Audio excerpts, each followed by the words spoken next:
ሰላም እንዴት ናችሁ? የክሽን ቲዩብ ነው። በዛሬው የዩቲዩብ ቪዲዮዬ የስጋ ሶስ እንዴት እንደምንሰራ ታያችኋለሁ። ይህንን የስጋ ሶስ ለፓስታ፣ ለመኮሮኒ መጠቀም እንችላለን። አሁን እንዴት እንደሚሰራ ታያችኋለሁ። ተከታተሉኝ።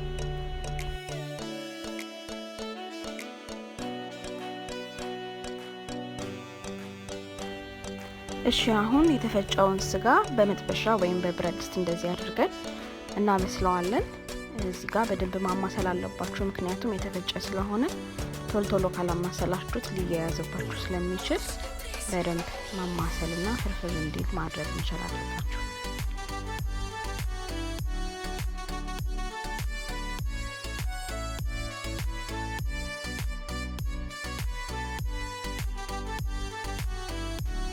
ያው እዚህ ጋር እንደምታዩት የራሱ ውሃ እያወጣ ነው። ልክ ውሃውን ሲጨርስ ዘይት እናደርግበታለን። እዛ በደንብ አድርገን እናማስለዋለን። አሁን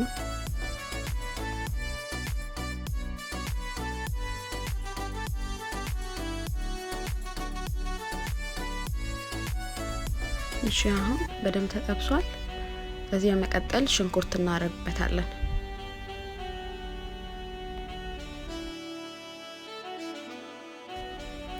አሁን ዝንጅብል፣ ነጭ ሽንኩርትና ፐርስሊ እናደርግበታለን።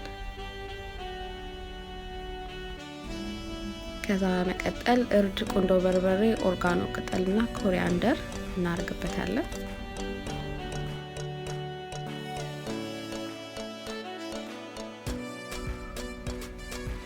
አሁን በርበሬ 2 ማንኪያ በርበሬ እንጨምርበታለን።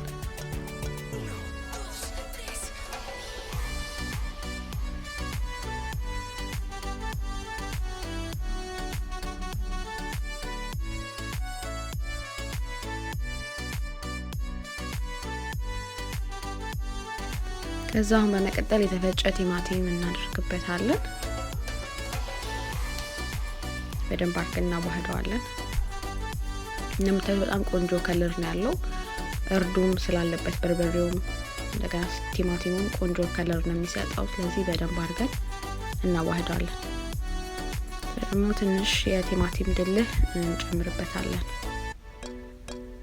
ቲማቲም ድልህ የማደልደል ወይም የማወፈር ባህሪ ያለው፣ ስለዚህ ሶሳችንን ቆንጆ ያደርግልናል።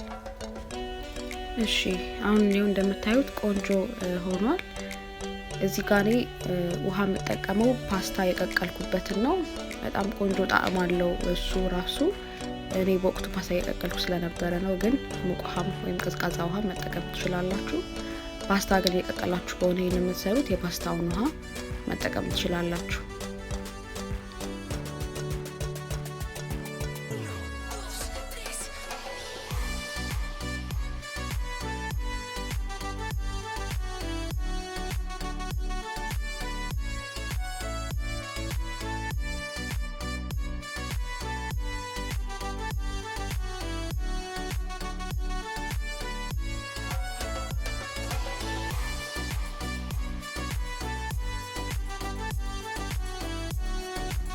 እሺ ቅድም ሜንሽን ስላደረግላችሁ ያለፍኩት ጨው አስገብቼበታለሁ፣ እሱን እንዳትረሱ። እዚህ ጋራ እኔ ፓስታ ሶሱ ላይ ቃሪያ አድርጌበታለሁኝ። እናንተ ግን ማረግ ማትፈልጉ ከሆነ የእናንተ ምርጫ ነው፣ ኦፕሽናል ስለሆነ ችግር የለውም። ስለዚህ አሁን ይሄው ሶሱ ደርሷል።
እንግዲህ እንደዚህ እየሰራችሁ ቤታችሁ ተመገቡ። በጣም ተወዱታላችሁ ያስባለሁ።